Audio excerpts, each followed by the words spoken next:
The officer's gaze cut through the air like a sharp blade as he locked eyes with the woman blocking his way in the supermarket checkout line.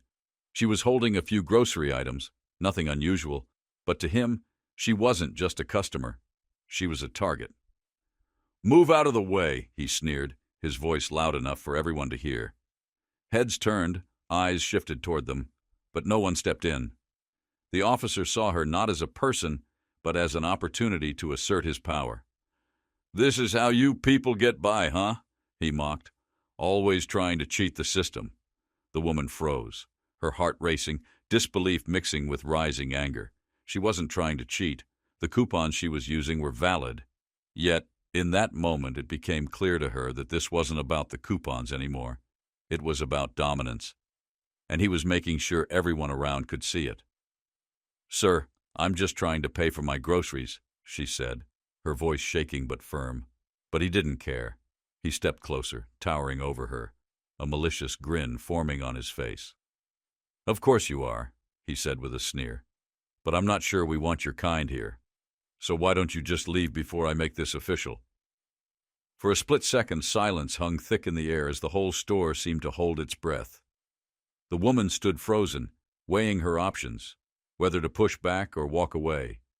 The eyes of the crowd felt heavy on her, and she felt small. But just as she opened her mouth to stand her ground, something shifted. A commotion at the entrance caught her attention. A man in a dark suit was striding toward them with purpose. As he approached, the officer's confident smirk faltered, replaced by confusion, then concern.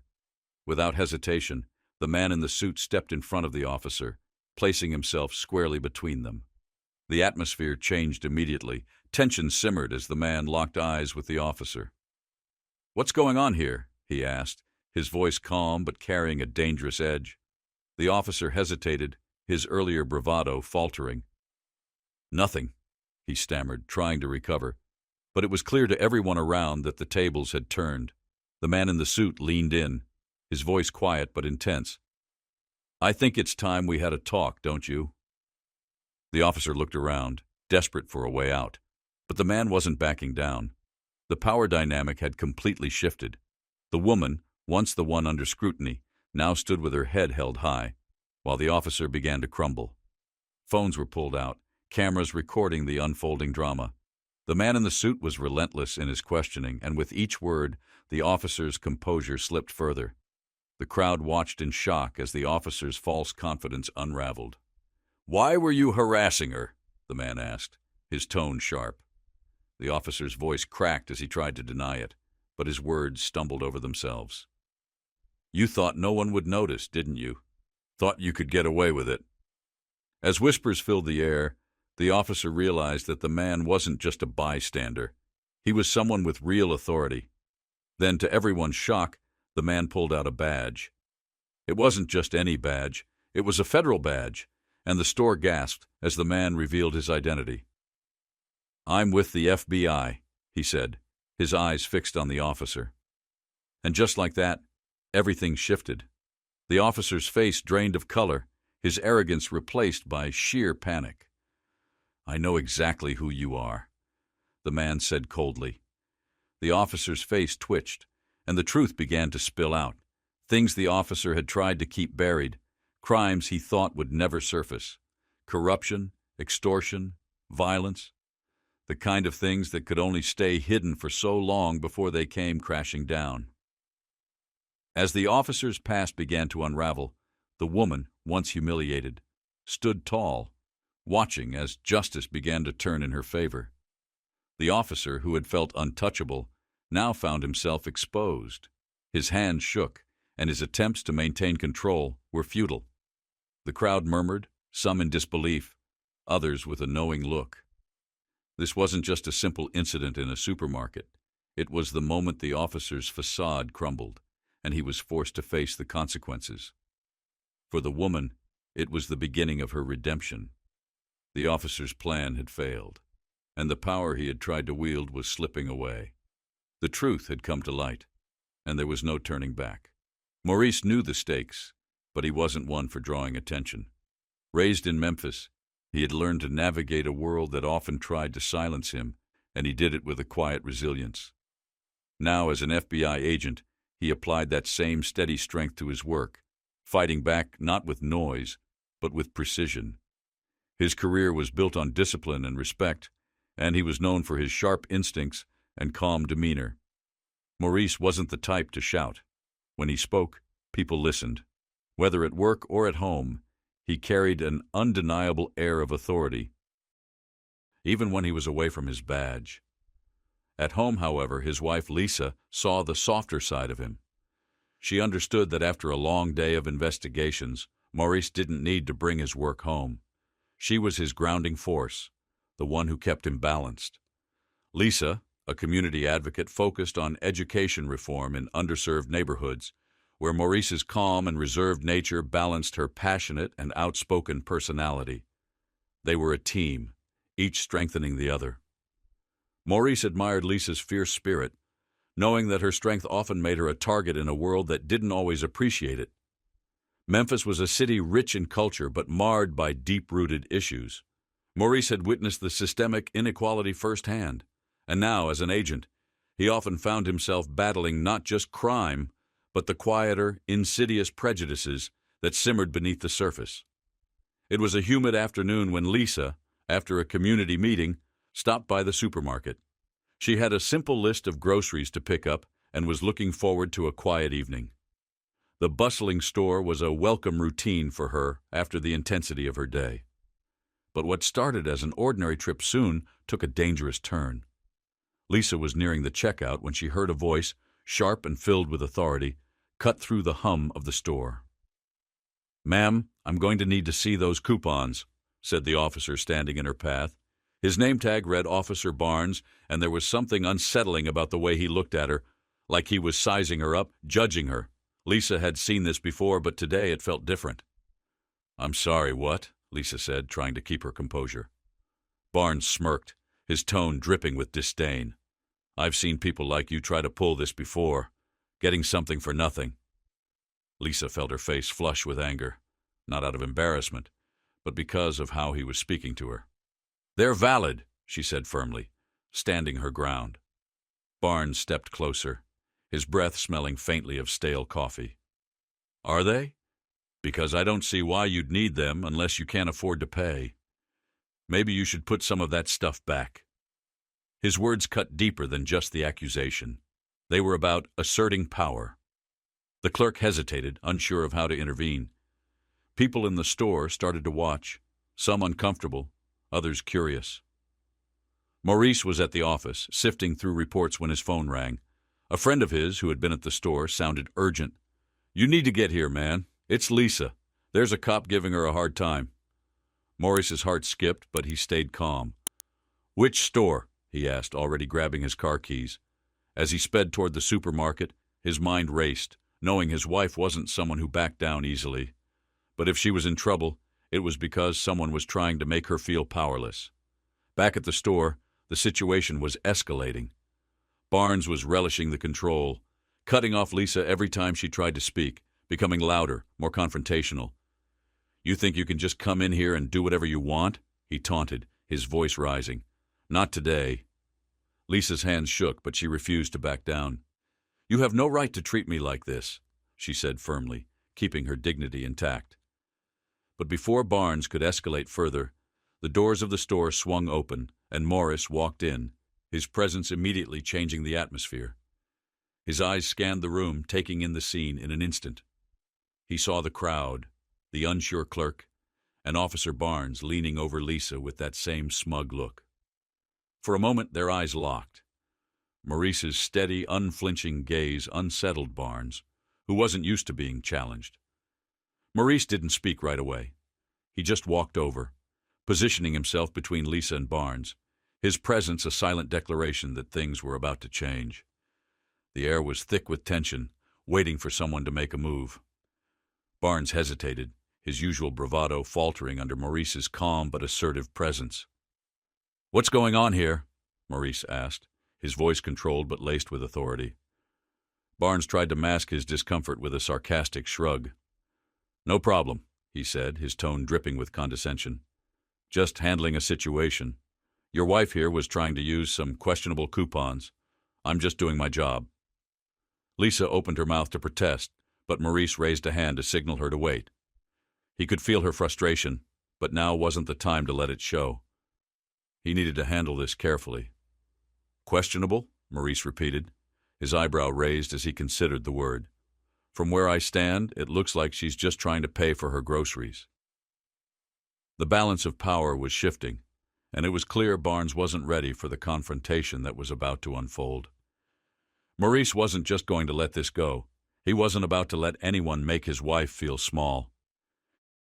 Maurice remained calm as the situation with Officer Barnes escalated. He hadn't flinched at Barnes's aggressive stance and continued to stand firm, his voice cutting through the tension with controlled authority. When Barnes attempted to belittle Lisa, Maurice didn't let it slide. He questioned Barnes's actions, pointing out that harassing innocent people wasn't part of his job description. The crowd had begun to notice the rising conflict, and whispers filled the air as phones were drawn out to record the confrontation. Maurice knew this wasn't just about a minor dispute. It was about asserting power, and Barnes was trying to hold on to whatever authority he thought he had. When Barnes tried to intimidate Maurice, threatening to make things difficult for him, Maurice simply replied, "You're already making things difficult." The words hung heavy in the air. In that moment, Barnes hesitated, uncertainty flashing across his face, and Maurice seized on the opportunity. Maurice took out his phone and began dialing, suggesting they resolve the issue the proper way, either by calling Barnes's precinct for a supervisor or Barnes apologizing. Barnes, visibly shaken, tried to dismiss Maurice's suggestion with a weak, "You don't scare me." But Maurice responded with chilling composure, "Oh, I think you should be." Then, in an unexpected move, Barnes slapped the phone from Maurice's hand, sending it crashing to the floor. The store went silent as the action shocked everyone present. Lisa was ready to speak out, but Maurice gently stopped her, saying, "It's okay. He's made his choice." Barnes, now furious, lashed out verbally, accusing Maurice of thinking he was superior. Maurice remained steady, responding, "This isn't about who's better. It's about what's right, and you're on the wrong side of that line." With every passing second, Barnes's bravado cracked as he realized that the crowd was watching, recording every moment. Maurice stepped closer, his voice steady. "You can't bully your way out of this. Not this time." There was a brief pause before Barnes retreated, his face filled with a mix of anger and fear. "This isn't over," he muttered, trying to salvage what little control he had left. But Maurice wasn't intimidated. He calmly replied, "No, but I can make sure you don't walk away either." The sound of approaching sirens interrupted the tense silence, signaling that things were about to escalate further. Maurice stood unflinching as the flashing lights reflected in the windows, knowing this confrontation was just the beginning. The situation was about to explode, and the real questions were just starting. How deep did this go? And who would be left standing when the truth finally came to light? As the sirens grew louder, Maurice remained unwavering, while Barnes's facade of confidence completely crumbled. Maurice hadn't just called the cops, he had called them on Barnes. The officer's shaky voice revealed his fear as he demanded to know if Maurice had indeed called the police on him. Maurice responded calmly, "I called them for you." Barnes, confused and now desperate, tried to regain control. But Maurice wasn't backing down. He calmly reminded Barnes that his job wasn't about intimidating people, and that his authority didn't give him the right to degrade others. As Barnes glanced around at the crowd, his bravado slipped further, and the weight of the situation began to sink in. Maurice was in control now, and the truth was about to expose everything. The atmosphere in the store was electric. Everyone watching, waiting, recording. It was clear that this wasn't just a minor altercation anymore. It was the beginning of something much bigger, and Maurice, as always, was ready for whatever came next. Maurice could sense the growing rage in Lisa as they faced Barnes. She didn't speak, but her expression made it clear that she no longer felt afraid. Once diminished by his actions, she now stood tall beside Maurice, her defiance clear. Maurice's voice grew colder as he addressed Barnes, pointing out that the badge he hid behind didn't make him untouchable. Barnes tried to regain control, snapping that Morris didn't know him or what he dealt with. Morris's lips curled into a brief, humorless smile. "Oh, I know more than you think," he said, lowering his voice, but loud enough for everyone to hear. "I know exactly who you are, Officer Barnes." Just then, two uniformed officers walked into the store. One, a tall man with a stern expression, surveyed the scene before speaking. "We got a call about an incident. Officer Barnes, what's going on here?" Barnes tried to look calm, forcing a smile. "It's nothing, just a misunderstanding," he said. But the officer's gaze shifted to Maurice, who stepped forward, presenting a card. "I'm Agent Maurice Hill, FBI. I need to speak to your colleague here." The crowd fell silent and Barnes went pale, stumbling back as he processed what was happening. "You're FBI?" he asked incredulously. "Yes," Maurice responded firmly. "And I've been looking into you for a while now." Barnes sputtered. "You can't just—" "I can," Maurice interrupted, his tone cutting through the air. "You thought you could hide behind your badge, but I know about the bribes, the false charges, the intimidation and violence. Your abuse of power ends now." The officers exchanged a glance. "Is this true?" one of them asked, a trace of disbelief in his voice. Barnes tried to respond, but nothing came out. Maurice turned to the crowd, his voice steady but loud enough for everyone to hear. "How many of you have been mistreated by this man?" he asked. People began raising their hands, one by one. A murmur of agreement spread through the crowd. Maurice didn't just want to focus on today's events. He wanted to make a larger point about accountability. "This isn't just about today," he continued. "It's about making sure people like Barnes can't keep abusing their power." Barnes trembled with a mix of anger and fear. "You think you can ruin my life?" he spat. "I'm a cop. They'll back me up." Maurice stepped closer, his gaze unflinching. "Not this time. I've already spoken to your precinct, and the DA knows exactly what you've been doing." Barnes's facade cracked, and fear overtook him. The police officers moved forward, and this time, he didn't resist. His eyes were blank as they led him away, the reality of his situation finally sinking in. As they exited the store, Maurice looked over at Lisa, who had been quietly watching. "Are you okay?" he asked, his voice softer now. She nodded, tears welling in her eyes. "I'm okay. Thank you." They walked outside, and the air felt lighter, as though a storm had passed. But Maurice knew the battle wasn't over. They had won this one, but there were more challenges ahead.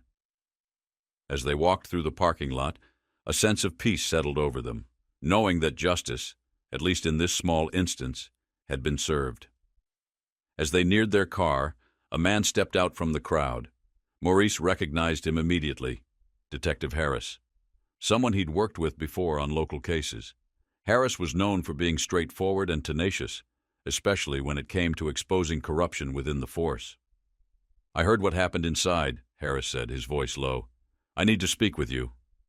Maurice motioned for Lisa to wait by the car. After a brief exchange of understanding, Maurice followed Harris to the side, away from the crowd. "I'll be blunt," Harris began. "Barnes isn't the only one. We've had complaints about him before, but nothing stuck. Every time we tried to investigate, we hit a wall. And it's not just him. There are others, higher up, covering for him." Maurice's suspicions were confirmed. Barnes's arrogance wasn't isolated. It was part of a system. "So you're saying this is bigger than one bad cop?" Maurice asked, the tension in his voice thickening. Harris nodded. "It's deeper than you can imagine. If you want to bring him down, really bring him down, you need more than just today's footage. You have to take down the whole operation." Maurice understood the enormity of what Harris was suggesting. It wasn't just about justice for Lisa anymore. It was about taking down a corrupt system. "What do you need from me?" he asked. "We need you to help us get the evidence. Internal affairs is useless. Every time they start an investigation, it gets shut down. But you, with your FBI clearance, can access records, files, things that have been buried. If we can expose what Barnes and his people have done, we can dismantle the whole thing." Maurice considered the weight of Harris's words. "I'll do it," he said. but I need to know you're in this with me." Harris looked him in the eye, determination in his gaze. "I'm in," he said, "but we have to be careful. Barnes won't go down without a fight, and he has friends in high places." As they spoke, Maurice's phone buzzed. He glanced at the screen and saw a message from an unknown number. "I know what you're doing. Stop now, or you'll regret it." Harris saw the shift in Maurice's expression. "They're already trying to scare you off," he said. Maurice slid the phone back into his pocket. "They can try," he said, a fire igniting in his eyes, "but they have no idea who they're dealing with." The next morning, Maurice sat in his office, surrounded by documents and case files. He had spent the entire night digging for connections, looking for evidence that could link Barnes to a larger network of corruption. Slowly, a pattern began to emerge. Unexplained payments to a consulting firm, cases closed too quickly, and suspiciously dropped complaints. It was all connected, like pieces of a puzzle. But Maurice knew he was being watched. The message from the night before had been a warning, but he wasn't backing down. As he continued his investigation, he felt more certain than ever that this was just the beginning. The system that had protected people like Barnes was crumbling, and Morris was determined to bring it down. No matter what it took, whoever had sent the warning wasn't going to back down easily. They were getting closer, and Morris knew that meant things were about to get dangerous. Just as he was on the verge of uncovering something crucial, his office phone rang. Expecting another routine call, he picked it up, but the voice on the other end made him sit up straight. "You're playing a dangerous game, Agent Hill," the voice said, calm yet threatening. "Barnes was just doing his job. Keep pushing, and you'll force our hand." Morris's grip on the phone tightened. "Who is this?" he demanded, but the voice only chuckled. "Someone who has a lot more to lose than you. Walk away, and this all goes away quietly. Keep digging, and you'll regret it." Morris clenched his jaw but stayed calm. "I don't scare easily," he said, his voice low. "I'm not walking away." "You're a fool," the voice replied before the line went dead. Morris hung up, his mind racing. Whoever was behind this wasn't just trying to intimidate him. They were desperate. And that meant he was getting closer to something big, something they didn't want him to uncover. Before he could process it further, Lisa walked into his office, her face pale, her eyes wide with worry. "Maurice," she said, her voice trembling, "there's something you need to see." She handed him her phone, and his heart sank when he saw the video on the screen. It was a shot from outside their house, capturing the moment he and Lisa had gotten into their car earlier that morning. The camera zoomed in on their faces before panning out, making the message clear. "We're watching you." "They're trying to scare us," Lisa whispered, "but we can't let them win." Maurice's anger surged, stronger than he had ever felt before. "They think they can intimidate us, make us stop," he said, his voice trembling with fury. "But all they've done is show us we're on the right track. We're not backing down." Lisa took his hand, her grip firm. "Then we do this together," she said, her eyes fierce. That night, when Maurice met with Harris, they devised a plan. It was risky, but it was the only way to expose the corruption without tipping off Barnes and his allies. Harris had managed to enlist a few trustworthy officers, people who were sick of the status quo and ready for change. Together, they would gather the evidence Maurice had found, confront Barnes, and force him to name names. But as they moved forward, Maurice couldn't shake the feeling that things were going to get worse before they got better. Barnes wasn't the type to go down without a fight, and whoever was backing him had already made it clear they weren't afraid to get their hands dirty. Later that evening, as they prepared for the confrontation, Maurice received another chilling message. "You should have listened." "This is getting serious," Harris said when he read the message. "Desperate people make mistakes. Let's make sure this is one they regret." As Morris and Harris drove through the dark streets of Memphis, the tension in the air was palpable. The city felt eerily still, as if holding its breath for what was about to unfold. Morris felt the weight of what they were about to do, but knew there was no turning back. They had spent too long watching people like Barnes abuse their power to stop now. When they arrived at the precinct, Harris led them through dimly lit hallways to a secured office. Morris had spent hours gathering documents, messages, and evidence to expose Barnes's corruption.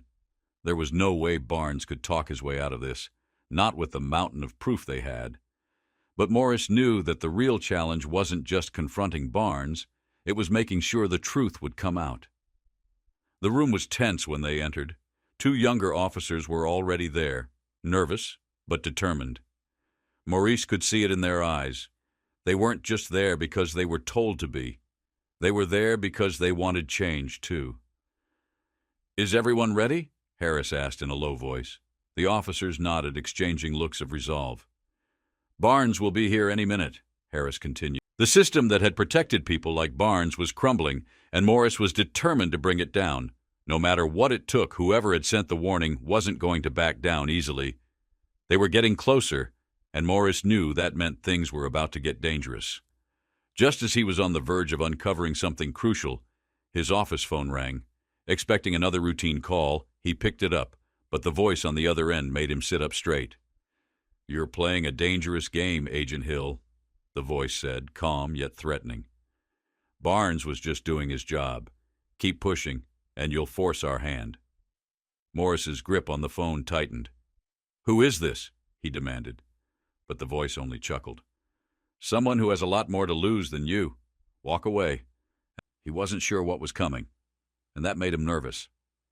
Maurice slid a folder across the table. "This is a collection of everything we've found. Bribes, false arrests, evidence tampering. We have witnesses, bank records, video footage. It's not just about you, Barnes. It's about the whole network you're part of." Barnes went pale, and for a moment Maurice thought he might bolt. But Barnes stayed seated, his voice shaky. "This is insane. You can't just make accusations like that without proof." "Oh, we have proof," Harris said, leaning forward. "And if you want to see it plastered across every news station in the city, keep playing dumb. Or you can start talking and tell us who else is involved. Cooperate, and maybe we can work something out." Barnes was silent, clearly weighing his options. Maurice could see the internal battle, pride versus self-preservation. For years, Barnes had operated with impunity, believing he was untouchable. Now he realized just how wrong he had been. "You don't understand," Barnes said in a whisper. "If I talk, I'm done. They'll make sure I disappear, and nobody will know the truth. It's not just about me. There are people out there who'll make sure this goes away." Maurice leaned back, studying him. "You're already done, Barnes. Whether you talk or not, we're exposing this. The only choice you have is how it ends. You can go down as the fall guy, or you can start naming names and help us take down everyone else." Barnes looked defeated, his hands trembling. "I can't," he whispered. Harris spoke softly but firmly. "They're not the ones sitting here right now. We are. Think about your family, your future. This is your last chance." Barnes scanned the folder, his face growing paler with each line. It was clear he hadn't expected them to have so much. He had underestimated how deep their investigation had gone. Finally, he closed the folder, his hands still shaking. "What do you want to know?" he asked in a voice barely audible, resigned to his fate. "Start with the names," Maurice said, his voice steady. "Who's been protecting you? Who's been covering this up?" Barnes hesitated for a moment longer before the names started coming out. Each name was like a piece of the puzzle, and as he spoke, Maurice could see the other officers exchanging grim glances. This was bigger than they had imagined. When Barnes finished, he looked up at Maurice. "Is that enough?" he asked, his voice shaking. "Will that get me out of this?" Maurice didn't answer right away. He had what he needed, but something about the way Barnes tried to bargain unsettled him. "We'll see," Maurice said, his voice cold. "But understand this, Barnes. This isn't just about you anymore. This is about making sure this never happens again. And if that means taking down every single person you just named, that's exactly what we're going to do." Barnes slumped back in his chair, defeated. Maurice felt a pang of pity, but quickly pushed it aside. Barnes had chosen this path, and now he was facing the consequences. As Harris began making calls to document the information and start investigations into the other names, Maurice stepped outside. The cool night air hit his face, and he took a deep breath, trying to clear his mind. But the events of the night kept replaying in his head. Lisa was waiting for him outside, leaning against the car. She had insisted on coming, despite Maurice's warnings that it might not be safe. But she had stood her ground, just like she always did. Maurice knew he wouldn't have made it this far without her. "How did it go?" she asked softly, concern in her voice. "We got him," Maurice said, but there was no triumph in his tone, only a weary satisfaction. "He talked, gave us the names. It's going to be a long fight, but we've got what we need." Lisa stepped closer, placing a hand on his arm. "I'm proud of you," she whispered. "I know this wasn't easy." Maurice nodded but didn't reply. He wasn't sure how to feel now that it was over. Relief? Anger? He had spent so long fighting to get to this moment, but now that it was here, all he could think about was how much more there still was to do. As they stood there, the night stretching around them, Maurice's phone buzzed. It was a message from Harris. "Good work. It's not over, but we're closer than we've ever been." Maurice read the message and looked up at the stars. He didn't know what tomorrow would bring, but for the first time in a long time, he felt like they were moving in the right direction. No matter how hard Barnes or anyone else tried to stop them, they weren't going to give up. Not now, not ever. In the days that followed, the investigation went into full swing. The information extracted from Barnes was enough to trigger a citywide investigation. One by one, those named by Barnes were brought in for questioning, their secrets dragged into the open. The corruption, which had been hidden for years, was finally exposed. The media caught wind of the story, and soon the city was filled with reports of arrests and scandals. Powerful people who had once seemed untouchable were shown in a new light, their smug expressions replaced by looks of shock and fear. For Maurice, it was a vindication of everything he had fought for, not just in the past few weeks, but for years. Maurice and Lisa's battle against corruption in Memphis had finally reached its peak, but the cost was high. While the investigation had drawn heavy criticism, with attempts to discredit both Maurice and Harris, something unexpected happened. The community, once silent and fearful, started to rally behind them. As more victims came forward with their own stories of extortion and abuse, the case grew stronger. What had begun as Maurice's fight was now a collective struggle for justice, and the fear that had kept people quiet for so long was finally being shattered. One day, after a long and grueling day at the courthouse, Maurice walked outside to find Lisa waiting for him. Her face was lit with a rare, joyful smile, a welcome sight after so many tense days. "We did it!" she exclaimed. "The DA's office is moving forward with charges against everyone Barnes named.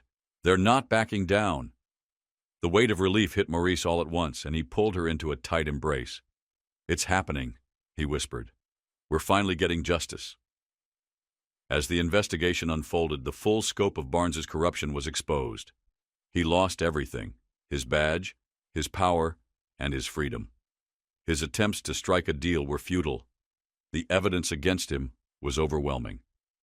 He would spend the rest of his life behind bars, a man who had once been untouchable, now completely broken. Harris, who had been by Maurice's side throughout the investigation, was promoted for his role. His integrity and hard work had played a crucial part in dismantling the corrupt network, and Maurice couldn't help but feel a sense of pride. As Harris extended his hand to him on the courthouse steps, Maurice took it, a small smile on his face. "We did it together," he said. "This wasn't just my fight. It was everyone's." As for Lisa, the experience had tested her resilience, but she emerged from it stronger and more determined than ever. With the case gaining national attention, she took the opportunity to advocate for reform in law enforcement. She pushed for policies to ensure that people like Barnes couldn't gain unchecked power again. Her voice, once silenced by fear, was now an instrument of change. For Maurice, the victory was bittersweet. While they had exposed one corrupt officer, they had uncovered a much deeper issue, a system that had allowed corruption to fester for years. They had made significant progress. But there was still so much more work to be done. As he looked at Lisa standing beside him, proud and strong, He knew they were ready for whatever came next. Together, they had faced the darkness, and together, they would continue the fight. This wasn't just a story about Maurice, Lisa, or even Barnes. It was a story about the power of standing up in the face of overwhelming odds. It showed that no matter how powerful the forces of corruption may seem, they aren't invincible. Barnes thought he was untouchable, but he was wrong. When people unite, when they find the courage to speak out and fight back, they can bring about real change. The story also leaves us with important questions. How many more corrupt individuals are out there, hiding behind their badges or titles? How many others have suffered in silence, thinking no one would stand up for them? Maurice's victory was a win, but it's also a reminder that the fight for justice is ongoing.